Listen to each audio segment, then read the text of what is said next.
ఎందుకొచ్చావు? నచ్చిన వాడిని పెళ్లి చేసుకుంటానని చెప్పి వెళ్ళటానికి వచ్చాను. నీకు నచ్చిన వాడా? మా ఊళ్ళో, అది మా ఇంట్లో? ఎవరు? నువ్వే. ఏమిటి నాలో నీకు నచ్చింది? శత్రువు ఇంటికి సింహంలా రావడం నాకు నచ్చింది.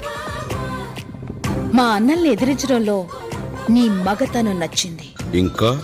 చిరుతపులి లాంటి నీ చూపు నచ్చింది. గ్రీకు శిల్పం లాంటి నీ ఫిగర్ నచ్చింది. నీ నడకలో నీ స్టైల్ నచ్చింది. అంతెందుకు, టోటల్గా నీ బాడీలో ఉన్న అణువణువు నాకు నచ్చేశాయి. నువ్వు నాకు నచ్చాలి కదా. నాకేం తక్కువ? నిన్ను తప్ప ఈ ప్రపంచంలో ఎవరిని పెళ్లి చేసుకోను. కండిషన్లు పెట్టకు, కన్యగానే మిగిలిపోతావు.